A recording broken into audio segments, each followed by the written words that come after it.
In 1997, a young couple from Denver vanished without a trace during what was supposed to be a weekend trek in the Colorado Rockies. Their guide, a man with years of experience in the wilderness, was the last person to see them alive. He came down from the trail alone. His story never added up. And for over 25 years, the truth has remained buried beneath the ice, the trees, and the silence of the mountains. But sometimes, things don't stay buried forever, and when fragments resurface, they bring more questions than answers. Subscribe now if you're ready to uncover the truth hiding in the shadows of the Rockies. Because this story is one you won't forget. October 18th, 1997. Rocky Mountain National Park. The trail was already iced over by late afternoon. Golden aspens clung stubbornly to their last leaves, trembling in the chill wind. In the valley, just visible from the ridge, Long's Peak pierced the horizon like a cathedral spire. At 4:12 p.m., 3 hikers signed the register at the Bear Lake trailhead. Daniel Reeve, 27, software consultant from Denver. Clara Bell, 26, art teacher, Denver. Samuel Harper, 41, licensed backcountry guide, Boulder. According to the record, they planned a weekend trek to a remote cirque called Blue Ash Basin, a rugged horseshoe of cliffs that funneled into a glacial lake. Harper, the guide, scrawled his signature with a confident flourish. Next to return date, he wrote, October 20th. They never returned. 2 days later, at dawn, Harper staggered into the ranger station at Estes Park. His beard was rimmed with frost, his gait unsteady. When rangers asked where his clients were, he collapsed onto the floor, whispering, "They didn't make it." Storm came in, slipped, both of them. But no bodies were ever recovered. No footprints were found in the snow where he claimed they fell. No scraps of gear, no torn clothing, no blood. Just silence. The official search spanned 8 days, involving dogs, helicopters, and more than 60 volunteers. Nothing. By November, the case was cold, filed under presumed fatalities. And yet, Harper never faced charges. Investigators couldn't prove he lied. The mountains are vast, unforgiving, capable of swallowing even the most careful hiker. His account, disjointed as it was, remained the only narrative. Daniel and Clara's families never believed it. They insisted their children were cautious, experienced, and in love with each other, not reckless thrill-seekers. They pressed the police for years, begged the press to keep the story alive, even hired private investigators. Still nothing. For the next 2 decades, the case drifted into the gray zone of Colorado folklore, half tragedy, half rumor. People whispered about it in bars and ski lodges. That guide, he was off, you know? Heard he had debts. They ran away together. New lives. Happens, bodies are out there. Mountain doesn't give back what it takes. Then, in the spring of 2022, a trail crew clearing brush near Blue Ash Basin found something that changed everything. It was small, weather-worn, easily overlooked among the roots and stones. A camera. The kind sold in 1997 at drugstores. Disposable, plastic, wrapped in faded waterproof casing. The film was miraculously intact. And when developed, it revealed 6 photographs taken on that final trek. The first showed Daniel, his arm around Clara, smiling against a backdrop of golden aspens. The second, Clara by the lake, laughing as wind whipped her hair. The third, Harper, holding a trekking pole, his expression caught somewhere between amusement and irritation. The fourth, blurred trees, as if the camera swung wildly. The fifth, a shadowy figure behind Clara, face obscured, too close. The sixth, blank, overexposed, white. For the first time in 25 years, the story was cracked open. The case file was reopened, and a long-buried secret began clawing its way back to the surface. The first snow of the season had fallen 2 nights ago, but already the sidewalks of Estes Park were clear, salted by shop owners eager to keep foot traffic flowing into their businesses. A mountain town lived or died by its tourism, and autumn's end was always precarious. One day could bring leaf peepers with cameras slung around their necks, the next only empty streets and the sound of wind scraping shutters. Emma Clark pulled her scarf tighter as she crossed Elkhorn Avenue. She could see her breath in the air, each exhale a small plume of fog.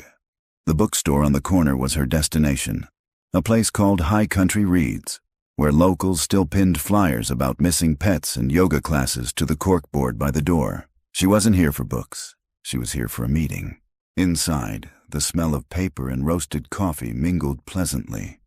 A few tourists browsed racks of Colorado trail guides. At the back table, a woman in her 60s sat waiting, her coat draped over the chair, a leather satchel at her feet. Her eyes, sharp, restless, lined with fatigue, found Emma instantly. "Mrs. Reeve?" Emma asked. The woman nodded. "Patricia, please, you must be Emma Clark." Emma extended her hand. Patricia's grip was firmer than expected, her skin cool. They sat. For a moment, the only sound was the hiss of the espresso machine behind the counter. Patricia tapped the satchel with her foot, almost protectively. "I brought it," she said finally. Emma leaned in. "The camera?" Patricia unbuckled the satchel and slid out a sealed evidence envelope. Inside, cushioned by bubble wrap, lay the disposable camera. The faded green and yellow Kodak casing cracked but intact. On the back, a ranger's handwriting in black Sharpie read, "Recovered April 12th, 2022. Blue Ash Basin Trail, Chain of Custody, RMNP." Emma felt a shiver run through her. She had seen the photos already, scanned by the sheriff's department and sent to her in low resolution. But seeing the physical object was different. This was the thing Daniel and Clara had touched on their last day alive. "They let you keep it?" she asked. Patricia's mouth tightened. "Only because I wouldn't leave without it. They've made copies, digital files, negatives, but this," she tapped the envelope, "this is theirs. My son's." My boy held this in his hand. Emma studied Patricia's face, seeing in it the erosion of 25 years of grief. Daniel had been 27 when he vanished. She herself was only 32 now. She tried to imagine losing someone at that age, waiting decades for closure, and failing. "They reopened the case because of this?" Emma said gently. Patricia gave a dry laugh. "Reopened. That's a polite word. They shuffled some papers, dug up a few old files. But what I want, what I need, is the truth. And that's why I called you." Emma had been reporting for Mountain Times for almost 7 years, covering everything from wildfires to water rights. But it was her series on cold cases, unsolved disappearances across Colorado, that had given her recognition. She wasn't police, she wasn't a detective, but she had time, persistence, and a way of asking questions that made people talk. She nodded. "Then let's start from the beginning. Tell me what you remember about that weekend." Patricia's eyes clouded, her gaze drifting past Emma to the window where a man scraped frost from his truck windshield. "I remember the phone call," she said finally. "October 20th. A ranger telling me my son hadn't come back from his hike, that his guide had returned alone." Her hand trembled slightly as she sipped her coffee. "I thought, foolishly maybe, they'd be found in hours. Maybe lost, maybe hurt, but found. You don't imagine, at first, that the mountain just swallows people." Emma let the silence sit before asking, "And Samuel Harper? Did you ever meet him?" Patricia's mouth tightened. "Once, at the ranger station. He looked me in the eye and said, 'I did everything I could.' But there was something off. He wasn't grieving. He wasn't even rattled. Just cold. Like he'd rehearsed the line. You think he lied. I know he lied." Patricia's voice hardened. "Daniel and Clara didn't just fall?" They were careful. Daniel had hiked those trails since college, and Harper. He had a record. Emma perked up. What kind of record? Patricia hesitated. Not criminal, not that I know of, but debts. Gambling, I think. My husband heard things from a friend in Boulder. He was desperate for money. She looked at Emma sharply. And then, poof! 2 young people vanish, and he walks away clean. Don't tell me that's chance. Emma wrote a note in her leather journal. If he was in debt, motive could be money. But what would he gain? Patricia's eyes flicked to the camera between them. That's what you need to find out. They sat in silence for a moment, the weight of years pressing down. Outside, the wind gusted, scattering dry leaves across the sidewalk. Finally, Patricia slid the envelope back into her satchel. I've kept quiet for a long time, Miss Clark.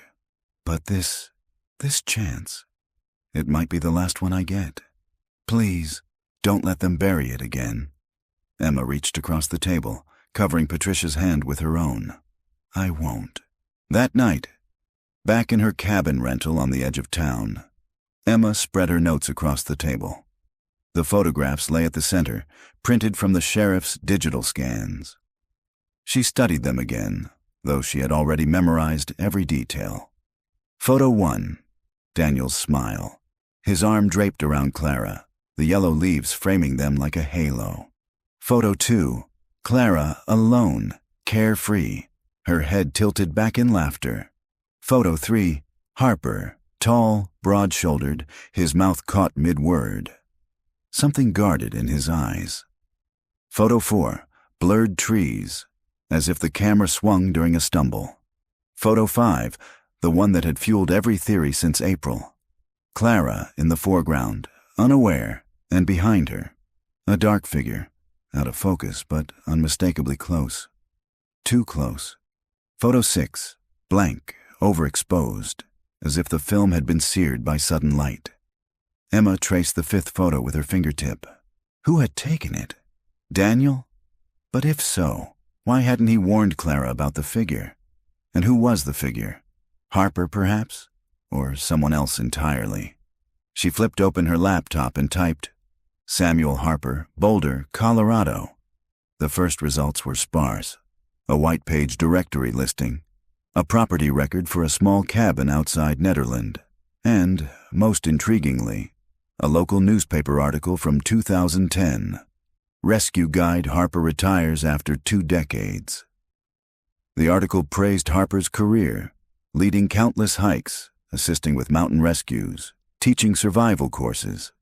A photograph showed him older, grayer, but recognizably the same man from photo 3. The article called him a fixture of the backcountry community. No mention of Daniel and Clara. Not one word. Emma leaned back, unsettled. Harper hadn't vanished into obscurity. He had lived openly, even celebrated. How had suspicion never clung to him? Or had it, quietly, beneath the surface? She jotted down names from the article. Colleagues, friends, people quoted praising him. A list of potential interviews. The cabin creaked as wind rattled the eaves. The mountains outside her window were dark silhouettes, hulking against the night sky. Emma stared out at them, feeling the same chill she'd felt in Patricia's eyes earlier. The mountains kept their secrets well, but maybe, just maybe, it was time they started giving them up. The Nederland library smelled of dust and pine cleaner. Its stone walls had absorbed decades of mountain winters, giving the air a chill even when the wood stove glowed. Emma sat at a long oak table, surrounded by stacks of newspapers. The microfilm machine hummed beside her, projecting faintly grainy headlines onto the screen. She had driven down the twisting canyon road that morning, leaving Estes Park behind. The sun lit the jagged peaks in amber and silver, but she hardly noticed. Her mind was fixed on one name, Samuel Harper. The librarian, a woman in her 70s with silver hair pinned neatly at the nape of her neck, had pulled every regional newspaper she could find. He was a local figure, she'd said. There should be plenty. Then she'd left Emma alone with the archives, as if knowing some secrets were best uncovered in solitude. The earliest mention Emma found was from 1989. Local man saves lost hiker near Eldora. The article was short, praising Harper, then 33, for helping search and rescue locate a lost college student. His quote was earnest. Anyone would have done the same. The mountains give, the mountains take. You respect that Emma flipped forward through the years. Harper appeared again and again, sometimes leading charity treks, sometimes lecturing on avalanche safety, sometimes assisting in rescues. He was portrayed as dependable, rugged, a man of the wilderness. But Emma noticed something odd. Every few years there were gaps, months at a time when his name disappeared from the news. No rescues, no lectures, no quotes. Just silence. One such gap spanned the winter of 1997 to 1998, exactly when Daniel and Clara had vanished. Emma rubbed her temples. Coincidence or deliberate absence? She turned another page and froze. It was an editorial from 1998, unsigned, buried in the opinion section of the Boulder Daily Camera. While praise for our mountain guides is deserved, we must also question the lack of accountability when tragedies occur. Last fall, 2 young people disappeared under the supervision of a licensed guide. Despite unanswered questions, authorities have closed the case. Families deserve more. No names were printed, but Emma knew instantly what it referenced. She slid the clipping into her folder. By afternoon, she was parked outside the Miner's Rest, a tavern tucked into a bend of Netherlands' main street. The sign above the door leaned at an angle, the paint peeling, but inside it was warm and busy. Wood-paneled walls, neon beer signs, laughter echoing over the clatter of pool balls. Emma ordered a coffee at the bar. The bartender, a broad man with a beard streaked white, gave her a curious look. "You're not from around here." "No," Emma admitted. "I'm a reporter." He chuckled. "Thought so." Reporters always look like they're listening harder than drinking. Emma smiled faintly. "I'm working on a piece about old cases in the Rockies." "Do you remember a guide named Samuel Harper?" The man's expression shifted, guarded. "Sam. Course I remember. Everyone does. What kind of man was he?" The bartender leaned on the counter, wiping a glass. "Solid, quiet. Knew the trails like the back of his hand. You trusted him. You came back alive." Emma hesitated. "Except for once." The man's eyes narrowed. "You're talking about those kids." The Denver couple. Daniel Reeve and Clara Bell. He set down the glass with a thud. "Listen. That was a tragedy. But it wasn't on Sam. Storms roll in fast up there. I've seen clear skies turn to blizzards in an hour. You can do everything right and still get swallowed. Did you believe his story?" The bartender's jaw tightened. For a moment, Emma thought he wouldn't answer. Then softly he said, "Belief doesn't bring the dead back. And stirring it up now won't change what happened." Before she could press, a man 2 stools down muttered, "Unless they weren't dead." Emma turned. The speaker was thin, weathered, his flannel shirt stained with grease. He sipped whiskey with a trembling hand. "What do you mean?" she asked. The man gave a humorless laugh.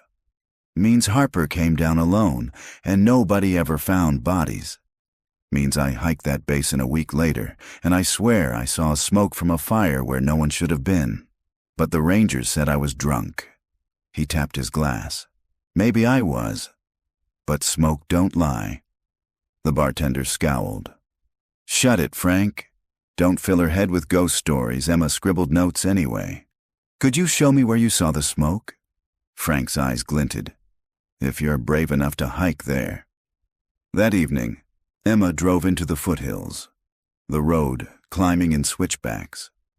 She found Harper's cabin easily, a squat structure of logs and stone perched on a ridge. The windows were dark. A for sale sign leaned against the porch rail, faded by sun and rain. She parked a distance away, listening. Only wind moved through the pines. Harper wasn't home, or perhaps he wasn't alive anymore. She made a note to check property records for his status. Still, she couldn't shake the feeling of being watched. The mountains loomed around her, silent, their slopes draped in shadows.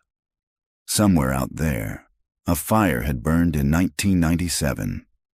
Somewhere, 2 young lives had ended, or changed forever. Emma started the engine and drove back toward town, headlights slicing through the dark. She didn't see the figure standing at the tree line, motionless until her car had already passed. The house wasn't much to look at. A low-slung rancher at the edge of Boulder's north side, its paint dulled by years of sun, its yard cluttered with rusting tools and a half-collapsed woodpile. A mailbox out front bore the name S. Harper in peeling letters. Emma sat in her car across the street, tapping her pen against her notebook. Through the windshield she could see curtains drawn across the windows.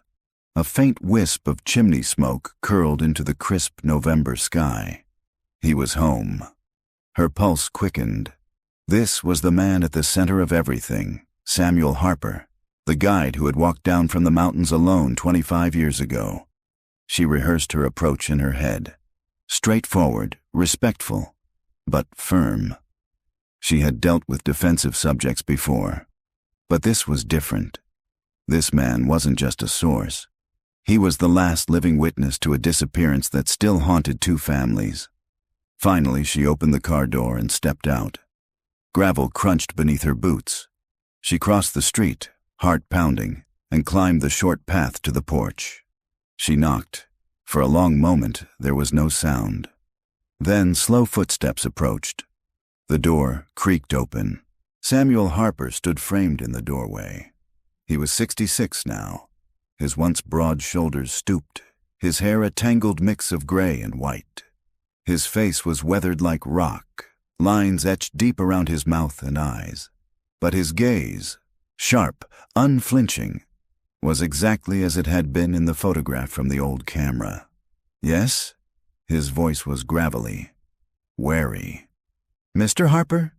Emma extended a hand. "My name is Emma Clark. I'm a journalist. I'd like to talk with you about Daniel Reeve and Clara Bell." For a heartbeat, she thought he might slam the door.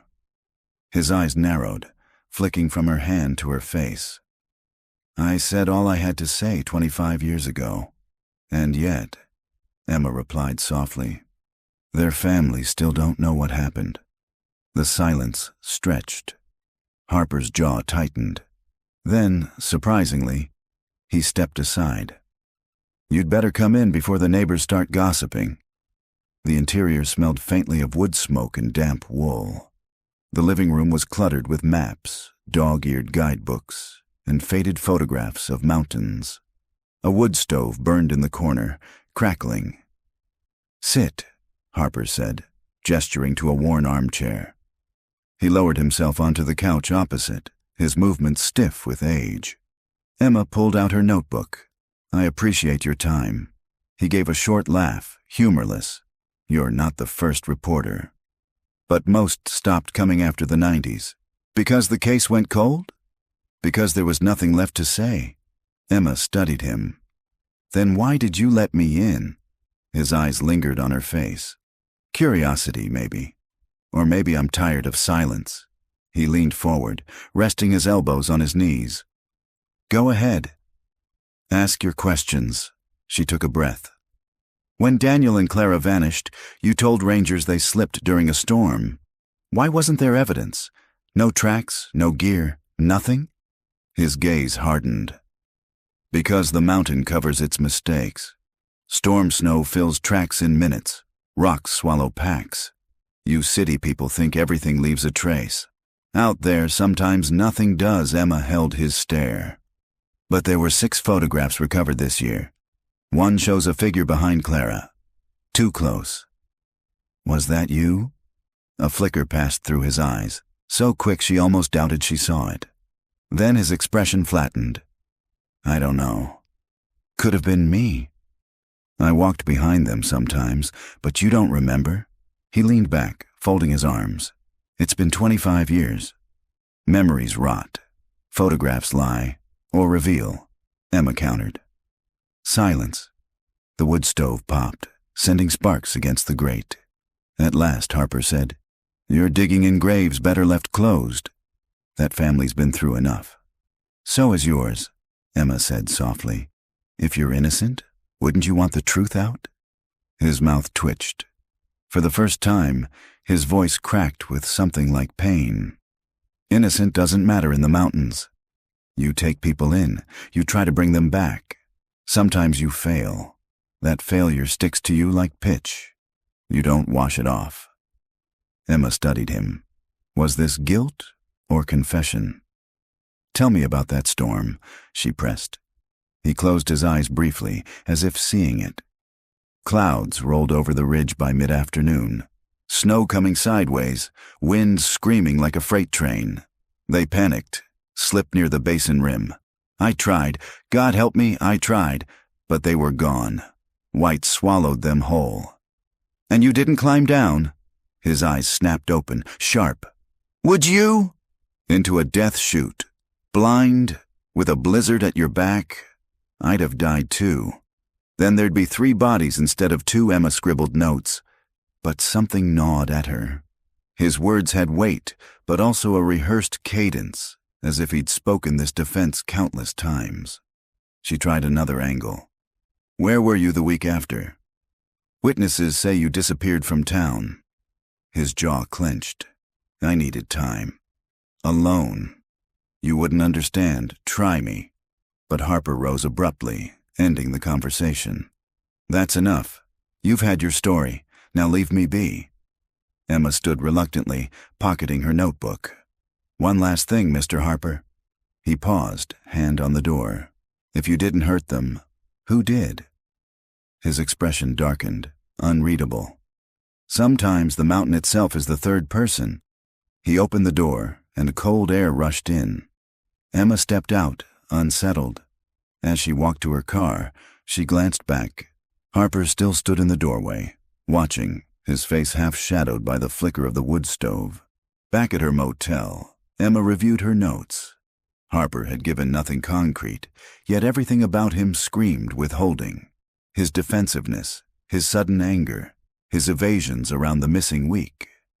She opened her laptop and dug into public records. Property filings showed he still owned the Nederland cabin until last year, when he sold it for a fraction of market value. Bank records, what little she could trace, revealed debts stretching back decades, some tied to gambling establishments in Black Hawk. And then one entry caught her breath. In 1998, 6 months after Daniel and Clara's disappearance, Harper had wired a large sum of money, $15,000, to an unknown recipient in Wyoming. The note field simply read, "Settlement." Emma's hands trembled on the keyboard. Settlement with who and why? Her phone buzzed. A text from Patricia Reeve. "Did you meet him?" Emma typed back. "Yes, he's hiding something. I'm sure of it." A pause. Then Patricia replied, "Then dig deeper. Don't stop now." Emma stared at the message. Outside her window, the mountains loomed dark and silent. Somewhere beneath that silence, the truth was buried, waiting. The highway stretched endlessly before her, a ribbon of asphalt vanishing into pale November light. Emma's rental car hummed against the frozen pavement, the dashboard clock ticking toward dusk. She had been driving north for 4 hours, chasing a lead that might unravel or explode into something far more dangerous. Wyoming lay open and austere. Snow clung in wind-sculpted drifts along the shoulders. Cattle grazed against fences buried to their bellies. The radio had faded into static miles ago.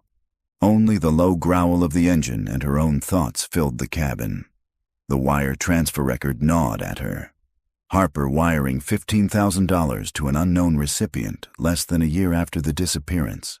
The note, settlement, was too deliberate, too final. Settling what, and with whom? Public records had given her a name, Eldon Graves, resident of a town so small it barely existed on the map. No phone listing, no digital footprint. Just a P.O. box that had once received the payment. Emma glanced at the paper on the passenger seat. Eldon Graves, age then 39, now 64. A rancher's son, briefly arrested in the late 70s for assault, but never convicted. A man whose life seemed to dissolve into obscurity after that. She tightened her grip on the wheel. Why would Harper pay him? The sun dipped low, turning the plains to molten gold.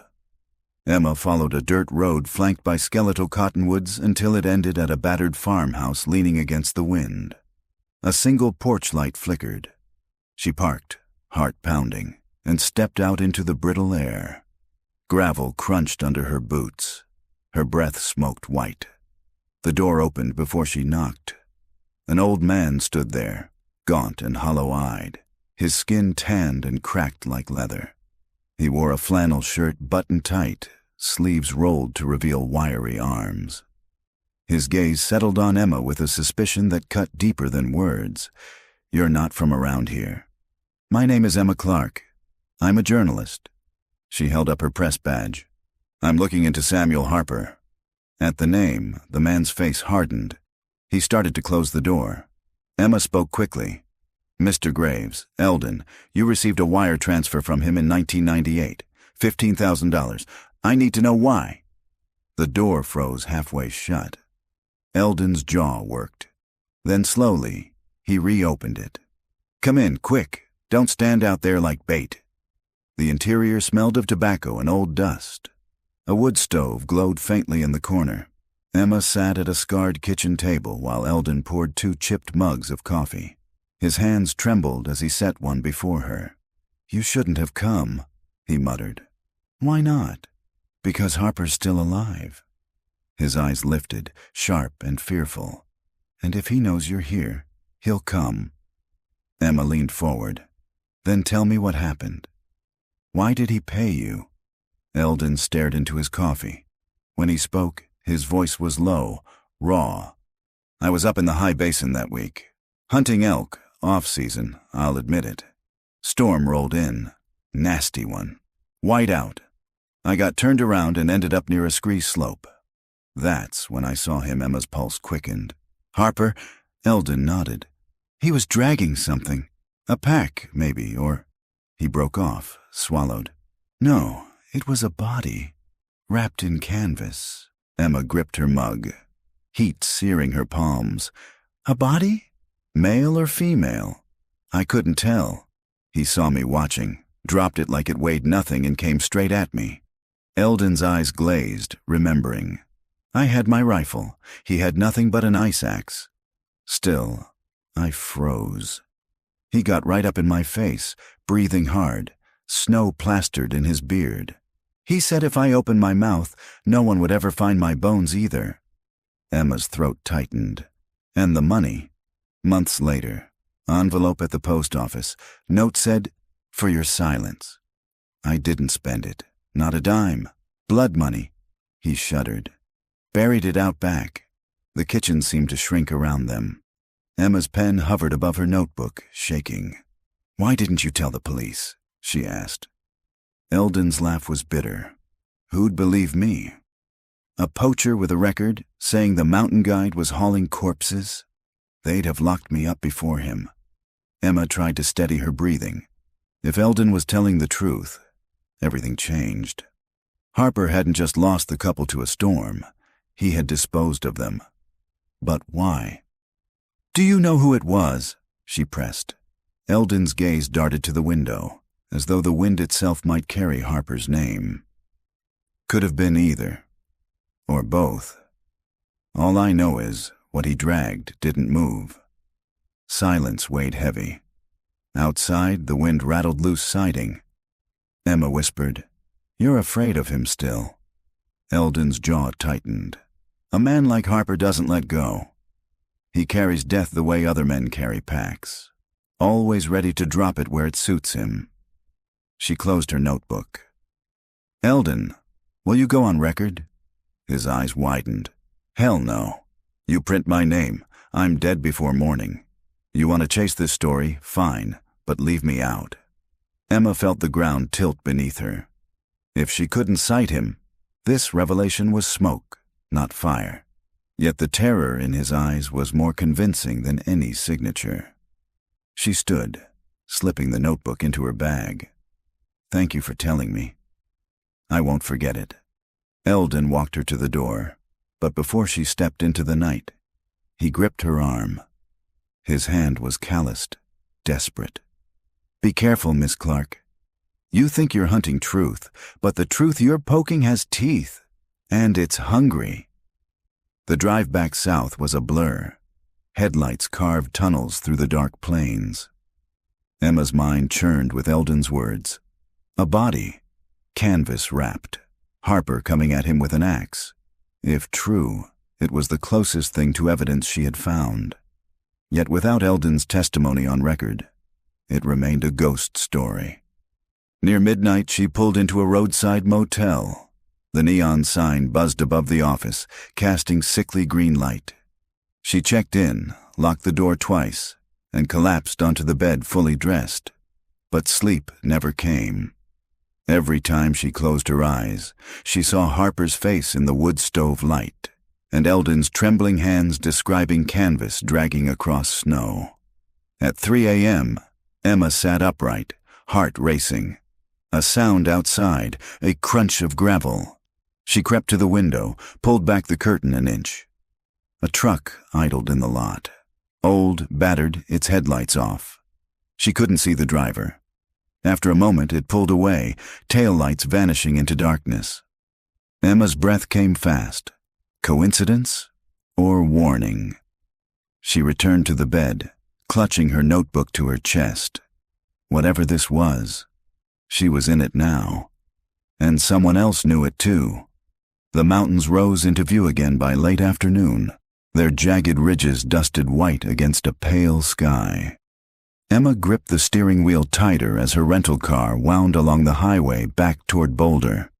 Wyoming lay behind her like a fever dream, but Eldon Graves's words clung to her ribs like ice. He was dragging something, wrapped in canvas.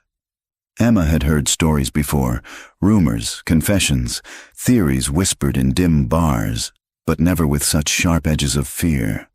Eldon had looked at her like a man still hunted, and maybe he was. By the time she reached her motel, she was exhausted. She showered quickly, letting the hot water beat down on her stiff shoulders, and collapsed into bed. But sleep brought no rest. In her dreams, the storm swallowed everything: Daniel, Clara, canvas dragging across snow, and Harper's hollow eyes watching from the ridge. She woke at dawn to her phone buzzing. A message from Patricia Reeve. "Did you find anything?" Emma hesitated, then typed back, "Yes, but not something I can print yet. Need more." Patricia's reply came almost instantly. "Then keep digging. Don't let him bury them again." The next day, Emma drove to the Public Records Office in Boulder.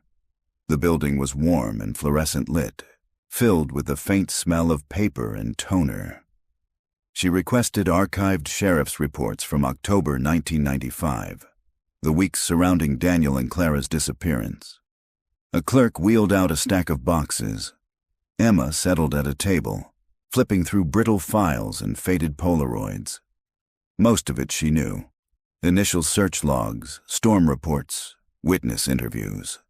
But then she found a thin folder labeled Harper, Samuel, Statement of Movements, Post-Disappearance. Her pulse quickened as she opened it.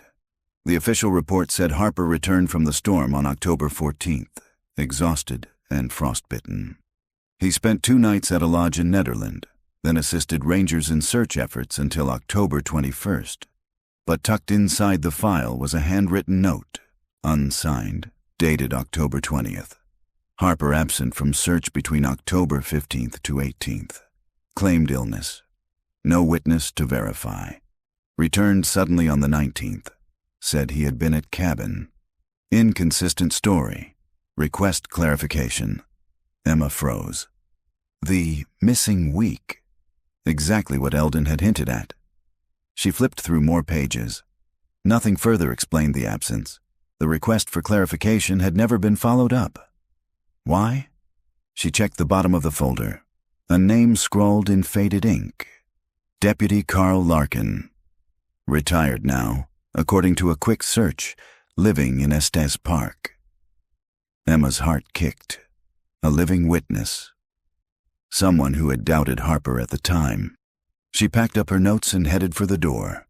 The drive to Estes Park wound through canyons and pine forests, switchbacks clinging to cliffs. By the time Emma pulled into town, the sun had begun to dip, casting long shadows across the valley.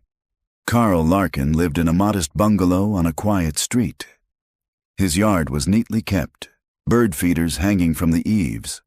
Emma knocked, nerves tightening in her chest. An old man answered, late 70s, hair white and thinning, his face lined but his eyes alert. Yes, Mr. Larkin, my name is Emma Clark. I'm a journalist. I'm researching the 1995 disappearance of Daniel Reeve and Clara Bell. At the names, his expression flickered. That was a long time ago. I know, but I found your note in the records about Harper's missing days. I was hoping you could tell me more. He studied her, weighing. Then he sighed and opened the door. Come in. I was wondering when someone would finally ask. The house smelled of wood polish and tea. Photographs of mountains and grandchildren lined the walls. Larkin led her to the kitchen table, poured 2 mugs of tea, and sat heavily. I was a deputy then. He began. Not much rank, but I paid attention.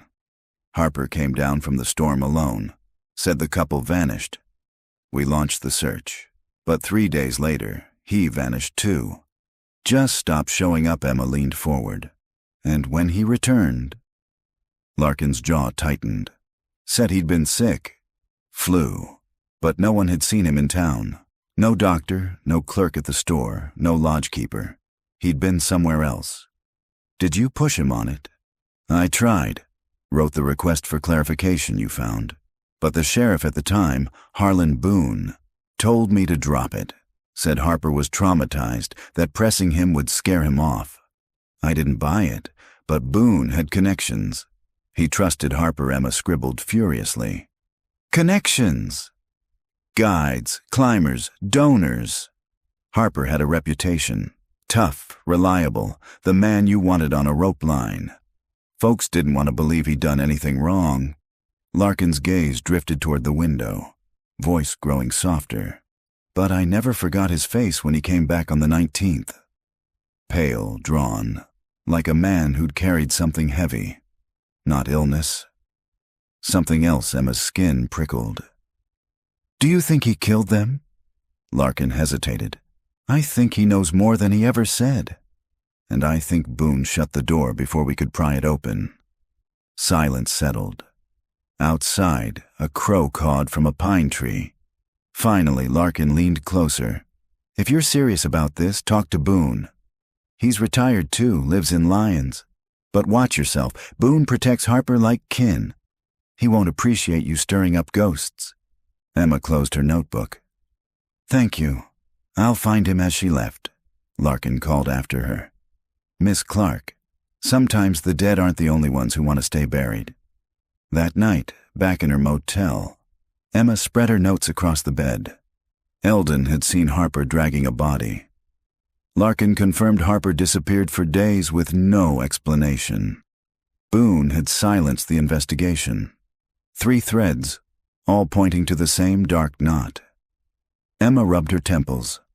She felt the case tightening like a noose, not just around Harper, but around herself. The truck outside her motel in Wyoming came back to her in a rush of dread. She glanced at the window, curtains drawn tight. For the first time, she wondered if Harper knew she was digging into him. And if he did, what would he do next? Lyons sat at the mouth of the canyon like a stubborn outpost, its brick storefronts and diners glowing against the shadow of the cliffs. Emma parked outside a small house with a sagging porch and a flagpole planted in the yard. The name on the mailbox confirmed it. Harlan Boone. She sat for a moment, steadying her breath. Boone was the wall she had read about in the files, the one who had silenced Larkin's doubts, a man whose voice had once carried the weight of a badge. If anyone had pulled strings for Harper, it was him. Emma walked up the steps and knocked. The door opened to reveal a broad-shouldered man in his late 70s, hair white but still thick, his frame only slightly softened by age. He wore a plaid shirt tucked neatly into jeans, a sheriff's ring still gleaming on his right hand.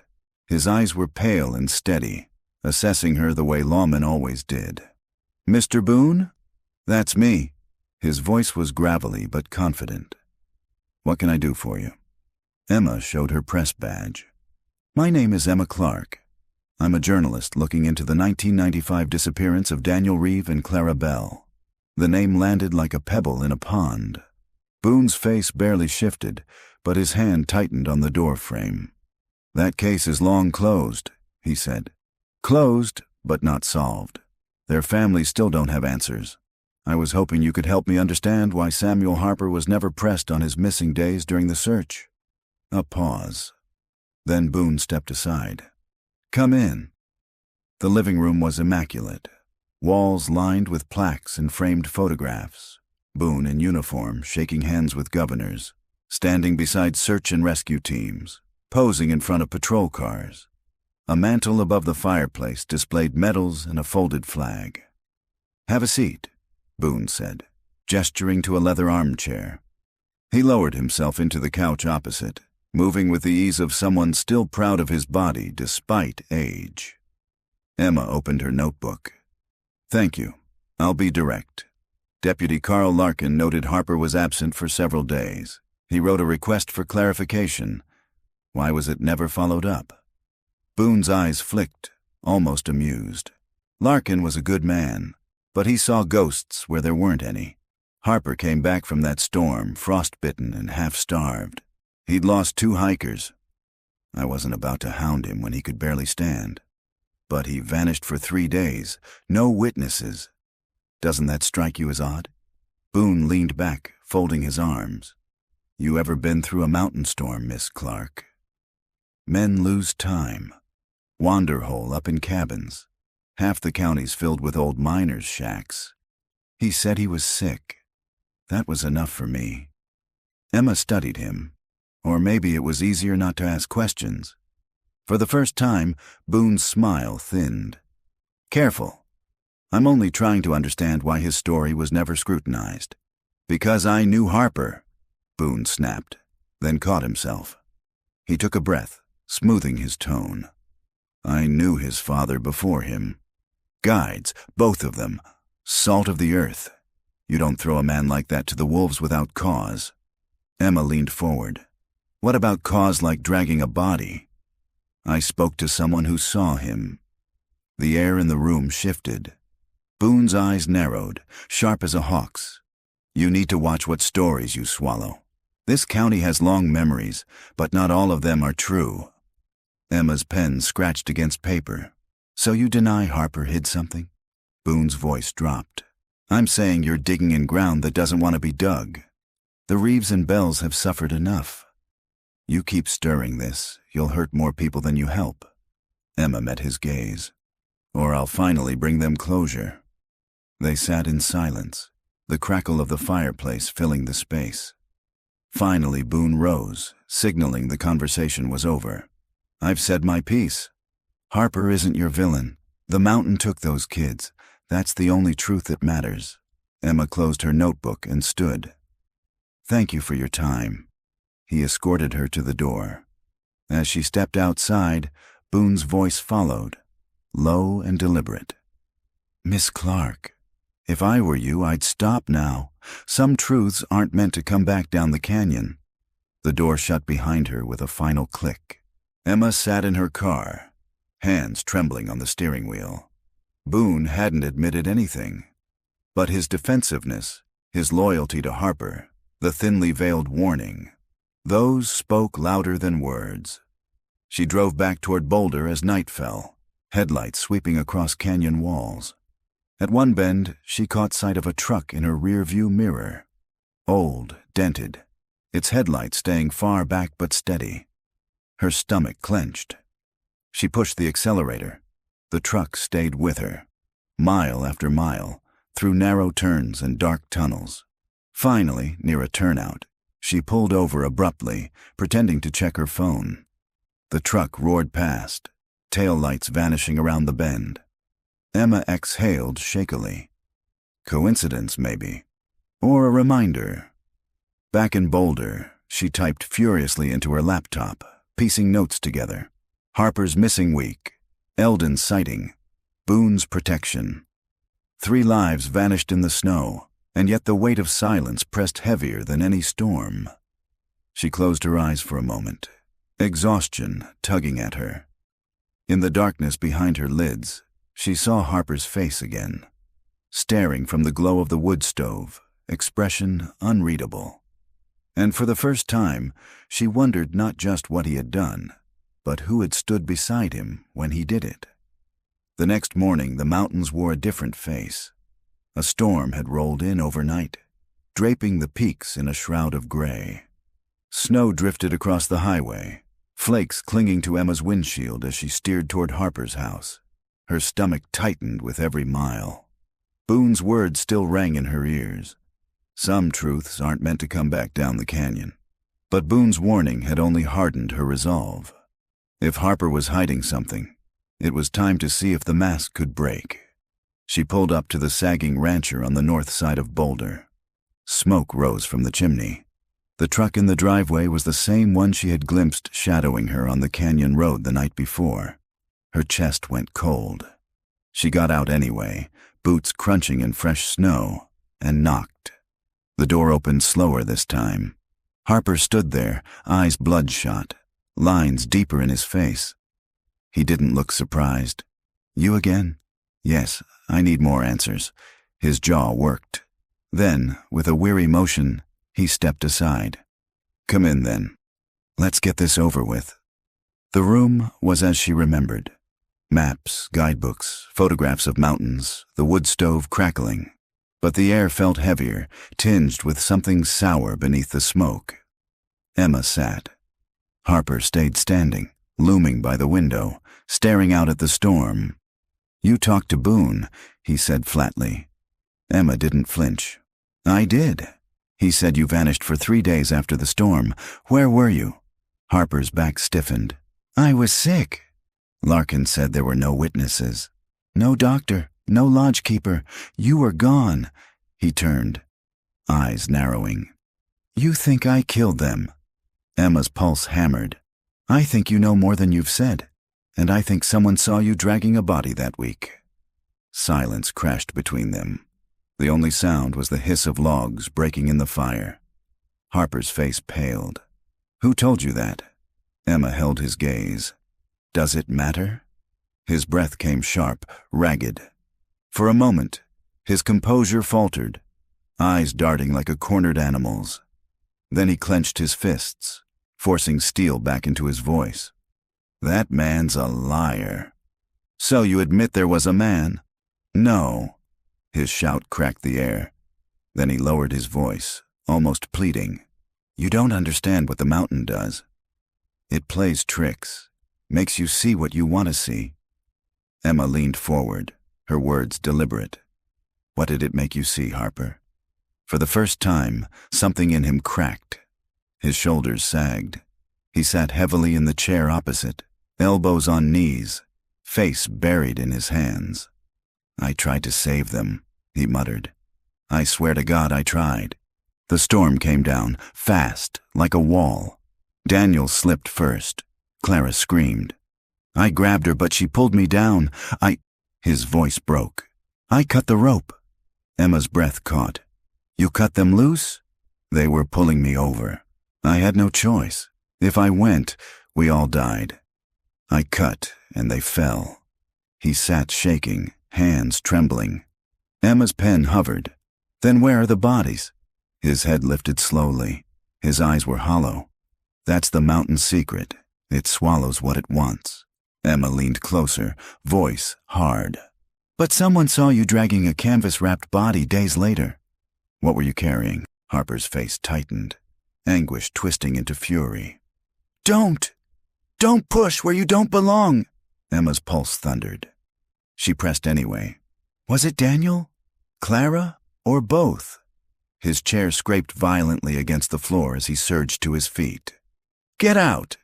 Emma rose too, heart pounding. If you want me gone, tell me the truth. For a moment, she thought he might strike her. His hands clenched, his body taut as wire. Then, with a guttural sound, he turned and slammed his fist into the wall instead. Plaster cracked under his knuckles. He stood there, chest heaving, blood dripping from his hand. Emma's voice trembled but held. You've carried this for 25 years.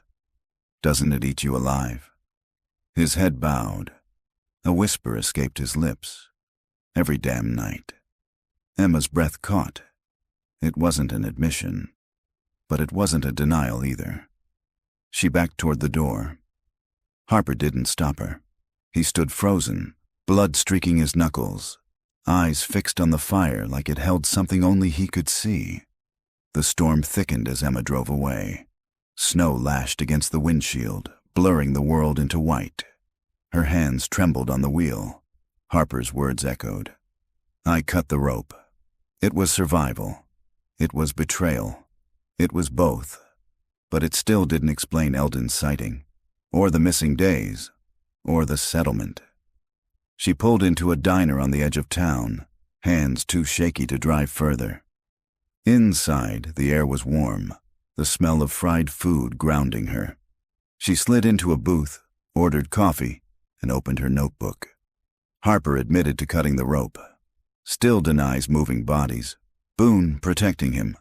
Settlement unexplained. Emma rubbed her eyes. She felt closer and further all at once. A shadow fell across the booth. She looked up. A man stood there, lean, mid-40s, wearing a flannel jacket. His eyes were steady, unreadable. You're Clark, he said. Her heart thudded. Yes. He slid into the booth across from her without asking. You need to stop asking about Harper. Emma's blood ran cold. Who are you? Just someone who knows the mountains don't give up their dead. He leaned closer, voice low. And neither do the men who walk them. Before she could speak, he rose and walked out, the bell above the door jingling. Emma sat frozen, coffee cooling in her hands. The storm outside howled louder. And for the first time, she wondered if the danger wasn't just Harper, but something larger, darker, wrapped around him like the snow on the peaks. The library in Denver was quiet that afternoon, the kind of quiet that hummed with fluorescent lights and turning pages. Emma sat at a table surrounded by cardboard boxes. Patricia Reeve had called her that morning, voice taut with urgency. Clara's sister found something, she'd said. It's time you saw it. Now, in the stillness of the archives room, Emma opened the box. Inside lay a worn leather journal, its strap frayed, pages yellowed with age. A tag from the Reeve family lawyer marked it. Recovered from Clara Bell's belongings, October 1997. Returned to family 2022. Emma's hands trembled as she untied the strap and opened the cover. The first page bore Clara's looping handwriting, August 1997. Daniel says this trip will be our reset. He's been buried in work. I've been buried in lesson plans. We need the mountains. He says they'll remind us who we are. I hope he's right. Emma's chest tightened. A reset. Not just a romantic trek, but a patch for something frayed. She turned the pages slowly. Clara's words spilled in ink, alive with small details, sketches of wildflowers, notes on books she wanted to read, scraps of overheard conversations. But as September turned to October, the tone shifted. October 2nd. Daniel insists on hiring a guide, says it will be safer. I don't disagree, but I hate the idea of a stranger on our trip. This was supposed to be ours. October 5th. Met Harper today. He's taller than I imagined. Quiet.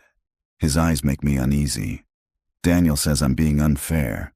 But when Harper shook my hand, it felt like he was taking something from me, not giving. Emma's throat tightened.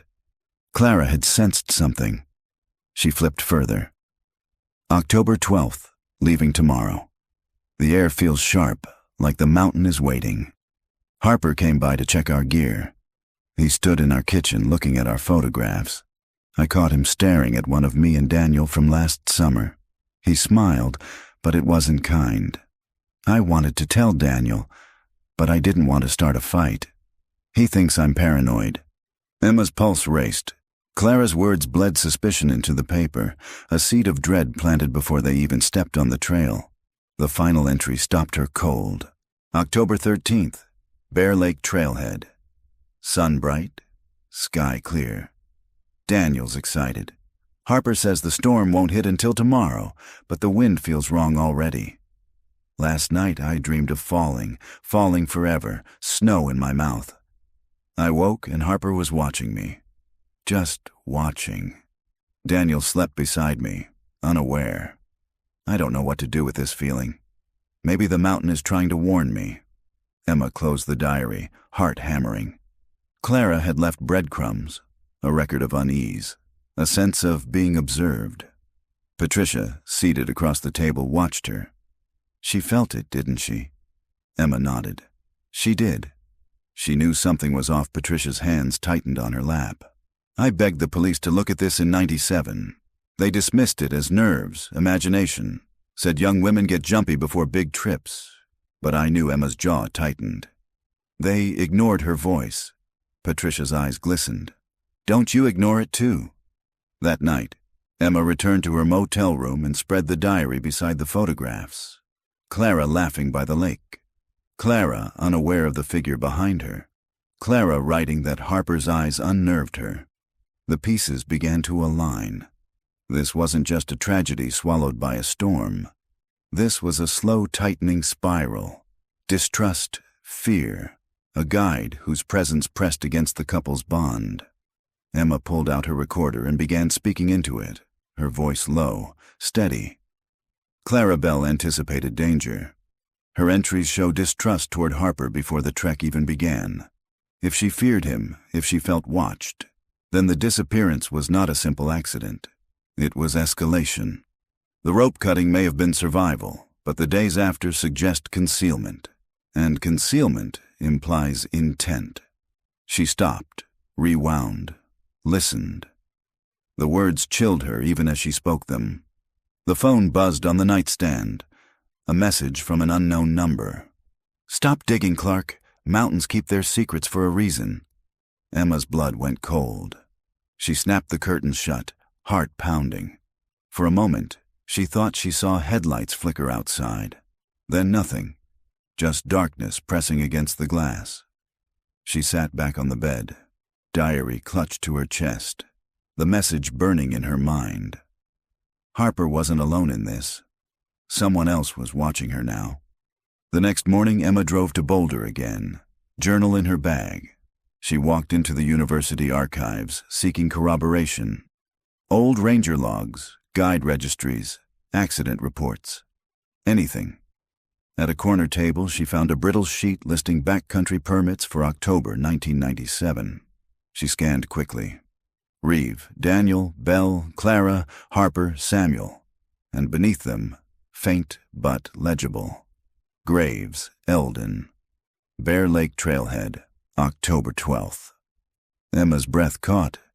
Eldon hadn't been a random hunter stumbling into the storm. He had registered at the same trailhead, the same day. Why had he lied about being there illegally? Her mind raced. If he had reason to hide his presence, then his story wasn't the whole truth. And if Harper paid him, maybe it wasn't just for silence. Maybe it was for something darker. Emma sat frozen, the diary open beside her, the permit sheet trembling in her hands. Clara had written of being watched. Eldon had admitted to watching Harper. But what if he had been watching Clara too? The snow outside thickened, tapping against the tall windows. Emma's reflection stared back from the glass, pale, shaken. For the first time, she wondered if the guide wasn't the only predator on that mountain.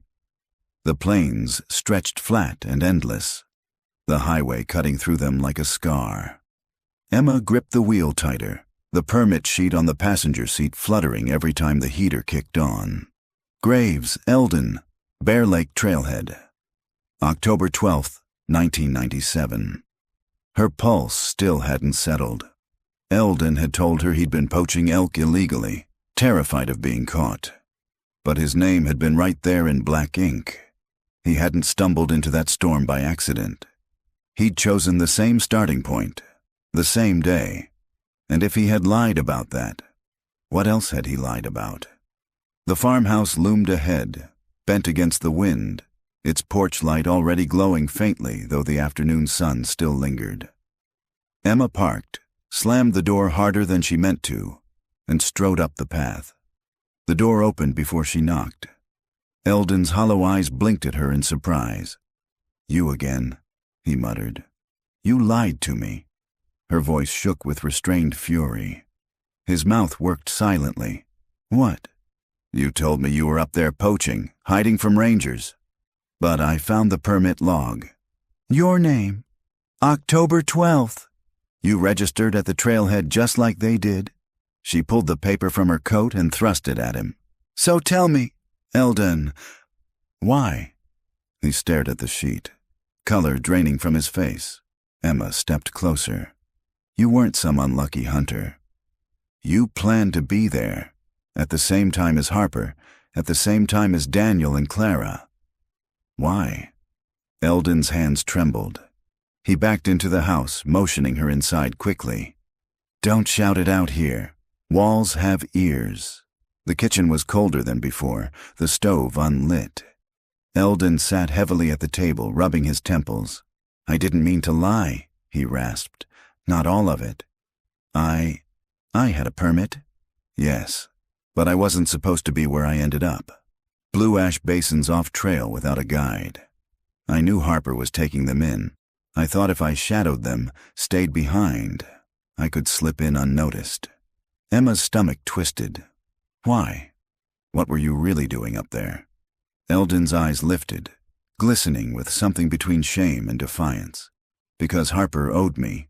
Money, favors. We went back years. Cards, bets, ugly nights in Black Hawk. He promised to pay, but he didn't. So I followed him. Thought I'd corner him out there, away from town. Thought he'd have no choice but to settle." Emma's hand froze on her notebook. "You were extorting him." Eldon's silence was answer enough. "And Daniel and Clara," she pressed. "They just happened to be there?" He nodded slowly. Wasn't supposed to involve them. They were just his clients. Young, loud, in love.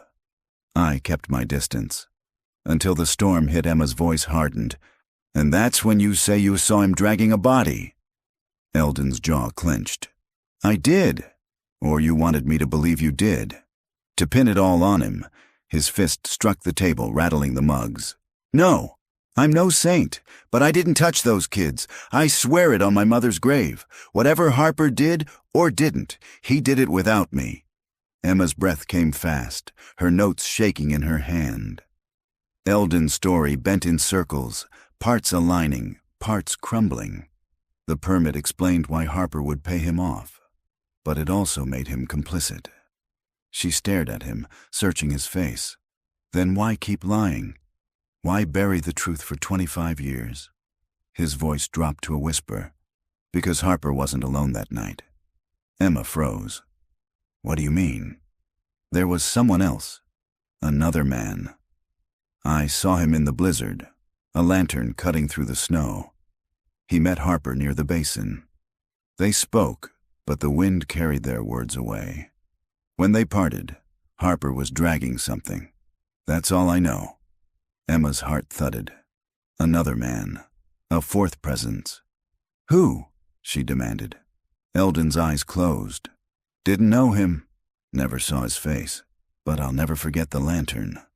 Yellow glass, cracked on one side, light flickering like it was about to die.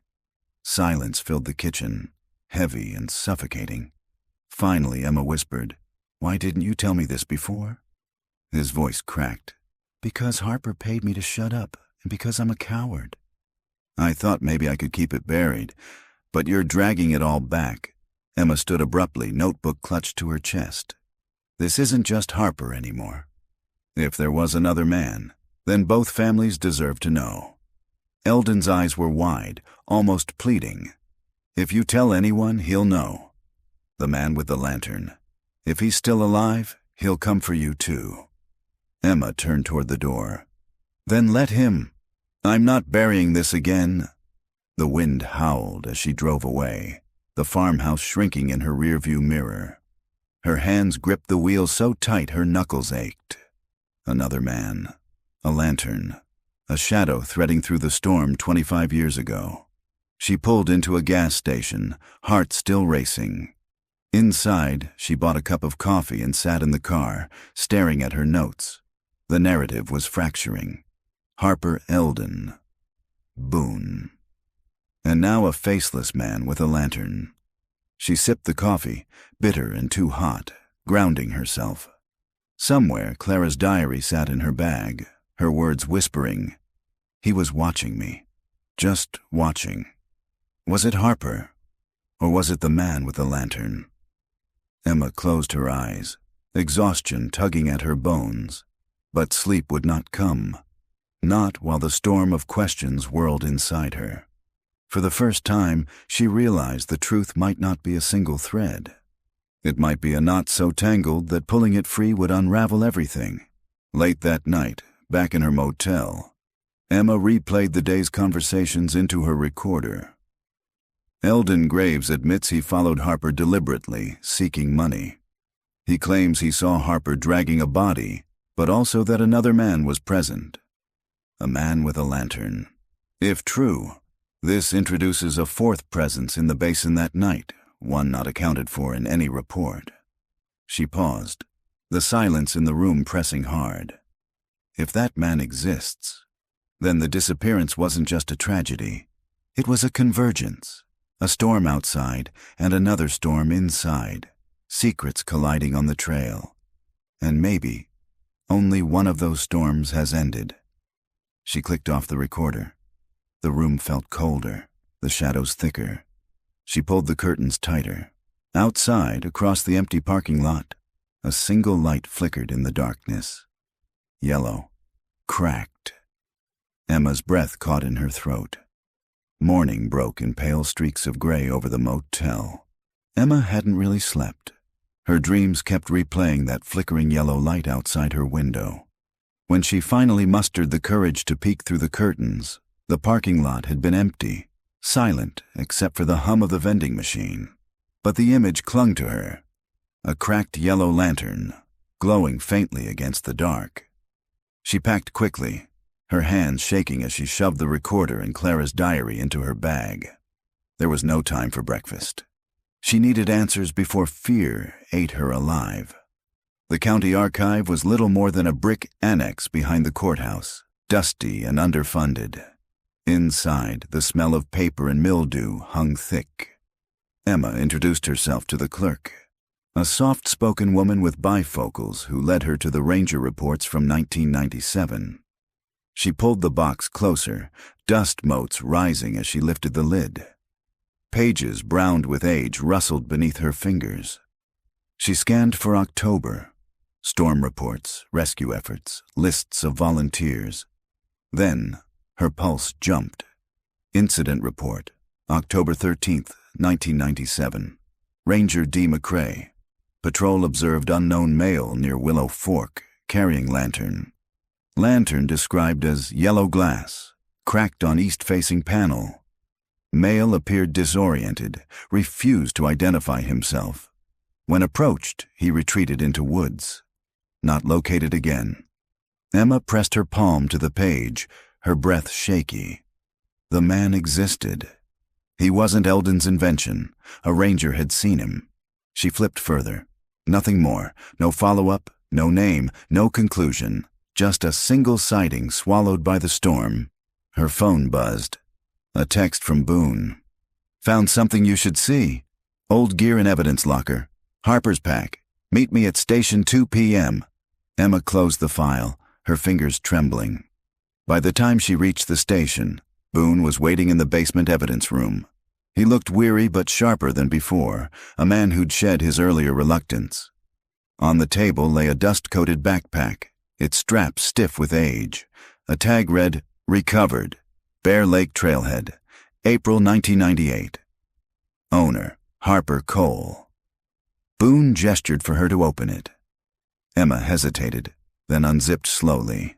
Inside lay a coil of rope, waterlogged maps, a compass crusted with rust. But at the bottom, wrapped in plastic, was a small metal object. She lifted it gently. A lantern handle, bent and corroded. Her chest tightened. The glass was gone, but one jagged shard remained, tinged faintly yellow. Boone's voice was low. Noticed it when reorganizing. Never logged properly. Just shoved into the pack. Emma swallowed hard. So Harper had the lantern? Or took it from the man who did? Their eyes met. Neither spoke, the thought hanging heavy between them. If Harper had that lantern, then Eldon's sighting wasn't the end of the story. It was the beginning of one more buried. That night, Emma sat in her motel room, Clara's diary open on the bed. She read the entries again, searching for patterns. October 10th. Harper keeps watching me. Smiles like he knows a secret. October 11th. Strange noise outside tent. Daniel said wind, but I don't think so. October 12th. Someone else. I heard footsteps circling. Not Harper this time. He was asleep. Emma's blood chilled. Not Harper. She scribbled notes furiously. Clara had sensed another presence even before the storm, before Eldon's story, before the ranger's report. The lantern man wasn't a ghost from Eldon's guilty conscience. He was there, circling, intruding, silent and unseen. 2 days later, Emma drove out to Willow Fork, where the ranger had spotted him. The forest felt older here, the pines denser, the undergrowth tangled and stubborn. The path wound along the creek, rocks slick with moss. She walked slowly, recording her impressions. This is where he vanished into the woods. No one searched further, no follow-up. He simply disappeared. The afternoon light dimmed as clouds gathered, the air turning damp and metallic. Emma paused, breath fogging in the chill. That was when she saw it. A shard of yellow glass half buried in the mud, glinting faintly in the fading light. Her pulse spiked. She crouched, lifting it carefully. The edges were jagged, weathered by decades, but unmistakable. Lantern glass. The wind stirred the branches above, whispering like voices too faint to decipher. Emma's skin prickled. She slipped the shard into her pocket, fighting the urge to run. When she returned to the car, her hands wouldn't stop shaking. That evening, Boone met her at a diner, sliding into the booth across from her. He eyed the glass she placed on the table. "Found this by Willow Fork," she said quietly. Boone leaned close, studying it. So he was there. Eldon wasn't lying. Emma nodded slowly. But why would Harper end up with the lantern later? Unless he killed the man, or unless they were working together. Boone's jaw tightened. If there was another man, he'd be in his 60s now. Maybe older. Might still be out there. Emma sipped her coffee, her voice low. And maybe watching us right now. Through the diner window, headlights flickered on the highway. A truck passed, then another. The glass shard glowed faintly under the neon sign, like a captive flame.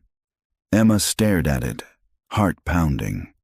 The story was no longer about Harper alone. It was about a presence that had haunted the mountains long before she came looking.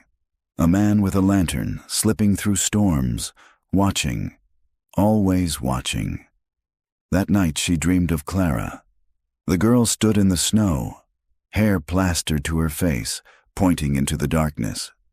Behind her, a lantern swayed, its yellow light fractured by cracks, and a voice whispered through the storm. Still here, still waiting. Emma woke with a cry, her sheets damp with sweat. Outside, the motel sign buzzed faintly, but in the far corner of the parking lot, just for a moment, she thought she saw it again. A faint, flickering yellow glow. The motel lamp flickered as Emma spread documents across the bedspread. Boone had slipped her copies of Harper's old bank statements, the ones the sheriff's office had filed away and forgotten. The numbers told their own story. Modest deposits from guiding trips, steady withdrawals at diners and supply stores, until a sudden influx. $5,000 wired in cash, October 8, 1997. No sender identified. 4 days before the trek. Emma traced the digits with her pen. Who would pay Harper that kind of money? Eldon had said Harper owed him, not the other way round. Unless the payment wasn't from Eldon at all. She flipped to another sheet. Credit card charges from a hardware store in Boulder. Lantern fuel, rope, a hunting knife. Her throat tightened. Harper had stocked up before the trek. Supplies that didn't quite fit the image of a friendly mountain guide. The next morning she confronted Boone outside the station. "You had these files the whole time," she accused, waving the statements. Boone rubbed the back of his neck, shame creeping into his eyes. "I wasn't hiding them. Just, what good would it do? Harper's gone, the kids are gone. Stirring it up only hurts people." Emma's voice sharpened. "It does good because it shows he was preparing for something. That wire transfer, it was no accident. Somebody funded him." Boone leaned closer, lowering his voice. "And if you dig deep enough, you'll find out that somebody still has friends in this county." The kind that don't like questions. Emma held his gaze. Then they should have buried the lantern better. That afternoon she drove to Eldon's farmhouse again. He met her on the porch, eyes bloodshot, hands trembling. "You keep coming back like a ghost," he muttered. "Because you keep lying," she shot back. She thrust the statements toward him. "Harper got wired $5,000 before that trek. You say he owed you. Did you ever see that money?" Eldon's eyes widened, darting over the numbers. "No, never. Then who paid him?" His face tightened. "I don't know. But I'll tell you this. Harper was connected.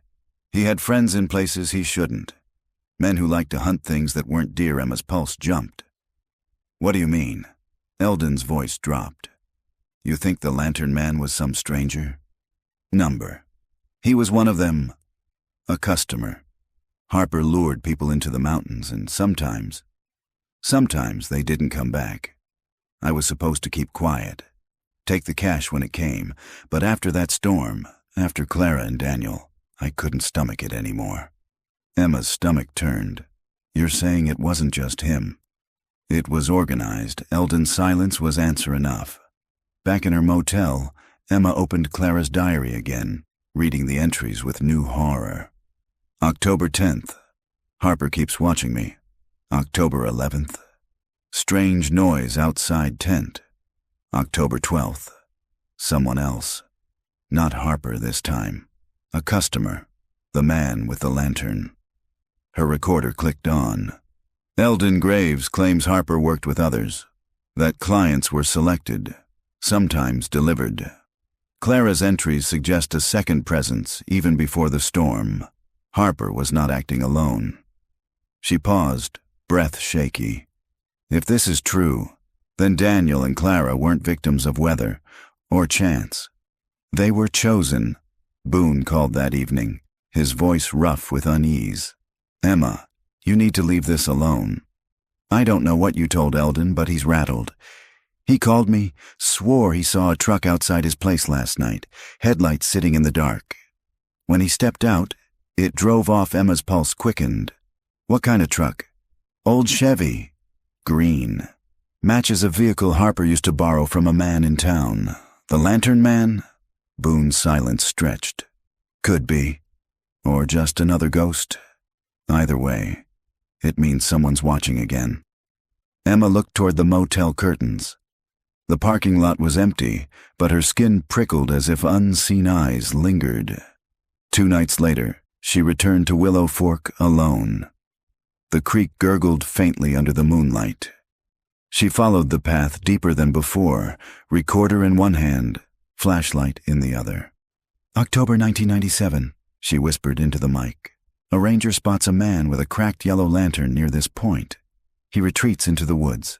Never identified, the forest pressed close, branches clawing at the beam of her light. Then, a rustle. Leaves shifting where no wind blew. Emma froze, heart hammering. A glow flickered between the trees. Dim, unsteady yellow. She raised the flashlight, trembling. The glow blinked out. Silence. Emma stumbled backward, breath ragged. She turned and ran, crashing through underbrush until the car appeared ahead. She slammed the door, locked it, sat shaking with her hands on the wheel. In the rearview mirror, for just an instant, the faint glow returned at the tree line. Watching. Back at the motel, she recorded in a whisper, as though someone might overhear through the walls. The Lantern Man is not a story. He's here, still here. Whoever he was, whoever he is, he never left these mountains, and if Harper was working for him, or with him, then maybe the real storm has only just started. She clicked off the recorder, the silence in the room thick as snow.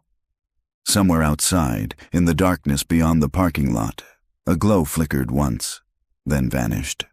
The storm came sudden, the kind the mountains brewed in minutes. Emma's windshield wipers fought against sheets of rain as she sped toward Eldon's farmhouse. Boone's call still echoed in her ears. Eldon's gone. Truck missing.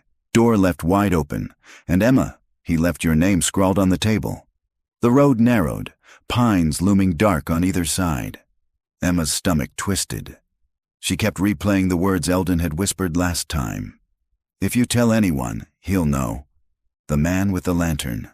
If he's still alive, he'll come for you too. Lightning split the sky as she pulled into the drive. The farmhouse door swung on its hinges, groaning in the wind. Inside, the kitchen light flickered, casting shadows across the table. A note sat there, scrawled in shaky letters. Meet at Willow Fork. Midnight. Bring no one. Truth comes with the storm. Emma's breath quickened. She glanced around the empty house. No Eldon, no truck. Just that invitation, or trap. By the time she reached Willow Fork, the rain had thinned to mist, the forest glistening under the half-moon. She parked, heart pounding, and stepped into the woods with only her flashlight and recorder. The creek's murmur guided her. Branches dripped cold water down her neck. Her boots sank into mud. Then, voices, low, tense, cutting through the dark. She switched off the flashlight, crouching behind a boulder. Ahead, in a clearing, two figures stood. Eldon's wiry frame, shoulders hunched. Opposite him, Boone. Emma's chest seized. Boone's gun glinted faintly in the moonlight. You brought her here, Boone growled. I told you to keep your mouth shut. Eldon's voice cracked. She deserved the truth. They all did. Harper wasn't the monster. You were. Emma clamped a hand over her mouth, blood roaring in her ears. Boone stepped closer, rain dripping off his hat brim. I buried that case for a reason. People don't understand. Harper didn't lure those kids out there for fun. He was told to, paid to. My job was to keep the county clean, keep questions quiet, and you... He jabbed the gun toward Eldon. You were supposed to take the money and stay gone. Eldon shook his head violently. Not anymore. I see him still. The Lantern Man. He's watching again. You can't stop him. Boone's jaw clenched. There is no Lantern Man. Just debts, just shadows. You spin stories to ease your guilt. Emma's pulse hammered. She wanted to rush forward, scream the truth from Clara's diary, from the ranger's report, from the shard of glass in her pocket. But the gun froze her. And then the forest answered for her. A glow bloomed at the tree line. Faint, fractured, yellow. All three froze. Boone swung the gun toward it, his voice breaking. Who's there? The lantern swayed slowly, casting broken shards of light across the clearing. A figure stood behind it, tall, shoulders hunched, face lost in shadow. Eldon fell to his knees. It's him. After all these years, Boone cursed, firing once, twice. The shots cracked through the forest. The lantern flickered, staggered, and then steadied, glowing stronger. Emma's breath caught. The figure didn't fall, didn't flinch, just kept coming. Boone's hand shook violently as he aimed again, but before he could fire, Eldon lunged, grabbing the barrel. The shot went wide, tearing into the dark. Boone struck him across the face, but Eldon clung on, shouting, "Run, Emma!" She bolted from her hiding spot, flashlight beams slashing through branches. Behind her shouts, another gunshot, the crash of bodies grappling. And through it all, the lantern's glow, steady, patient, closing in. She didn't stop until she reached the car, chest heaving. She fumbled with the keys, hands slick with rain, finally wrenching the door open. The engine roared to life, headlights piercing the dark. For a moment, she dared to believe she could drive away, leave the storm behind. Then a shape moved at the edge of the beam. The lantern swung forward, light fractured by cracks, illuminating a face weathered and pale. A man, older now, hair stringy, eyes like hollow wells. Emma froze, knuckles white on the wheel. The lantern lifted, casting its glow across her windshield. The man smiled faintly. Lips cracked. Then he turned, disappearing back into the forest. The light bobbed once, twice, and was gone.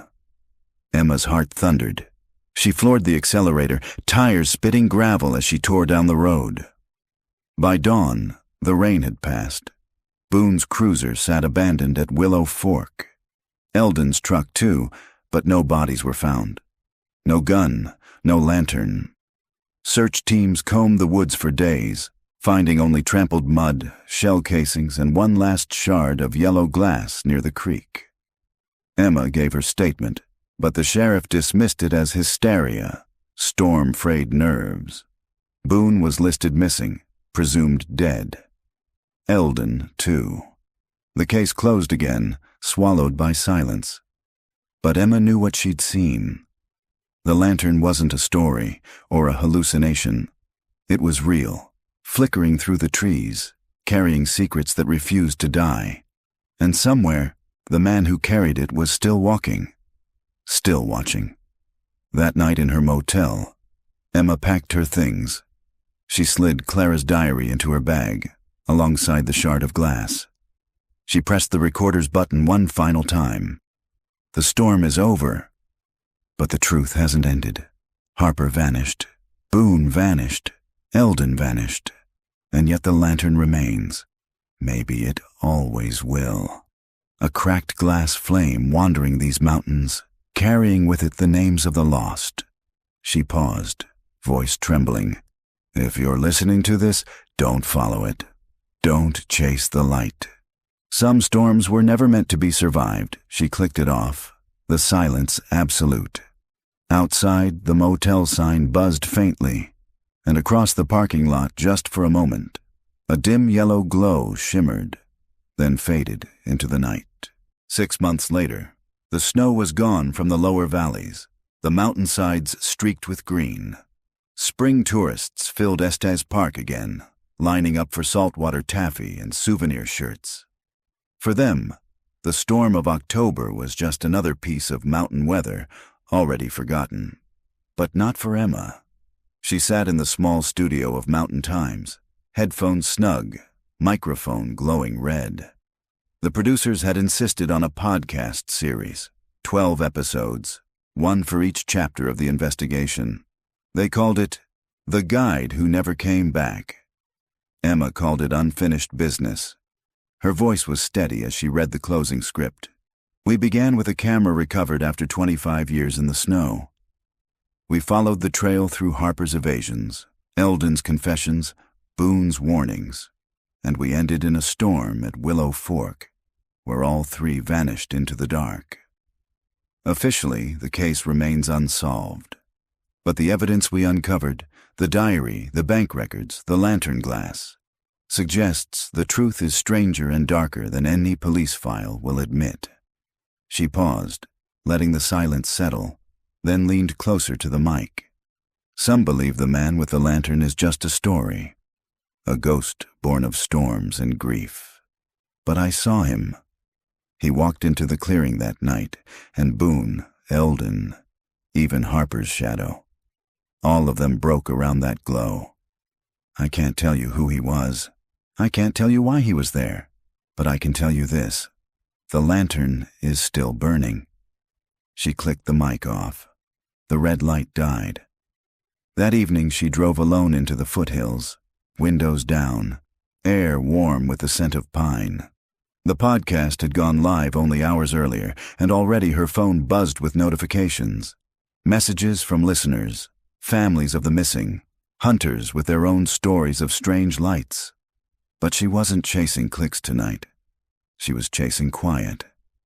She parked at a turnout above the valley, the peaks painted gold by sunset. For a while she just sat, breathing. Clara's diary lay on the passenger seat, open to the last page. Emma traced the words with her finger. Maybe the mountain is trying to warn me. Her chest tightened. Clara's voice had never left her. It lingered like a whisper in wind, like the ache of something unfinished. Emma pulled the shard of lantern glass from her pocket. It caught the dying light, fractured it into thin lines, yellow, faint, like memory itself. She thought of Harper, his trembling hands, his whispered "I cut the rope," of Eldon, half culprit, half victim, dragged down by debts, of Boone, old authority, protecting silence with a badge, and of the man with the lantern, nameless, faceless, still walking. The mountain had swallowed them all, but the lantern, it endured. Weeks later, Emma hiked alone up a trail above Bear Lake. Tourists bustled at the trailhead, but soon their voices faded, replaced by the hush of snow-melt streams. She climbed higher, into the stillness. At a bend in the path, she paused. A breeze stirred through the pines. For a moment, she thought she heard footsteps behind her. She turned. Nothing, only shadows stretching long in the afternoon light. But then, far off among the trees, a faint flicker, yellow. Her breath caught.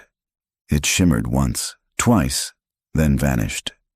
Emma stood frozen, heart hammering, until the forest swallowed the silence again. She whispered into the recorder clipped to her pack, barely trusting her own voice. If you're out there, if you've been walking all these years, what are you carrying? What secret are you keeping? No answer came, only the wind. She walked on. The glow burned into her mind, knowing she would never truly stop following it. Back in town, tourists still bought postcards and taffy. Shopkeepers swept their porches. The world turned, forgetting. But in the high basin, where storms brewed fast and snow buried everything, a light moved among the pines, yellow, cracked, eternal. And those who saw it never forgot.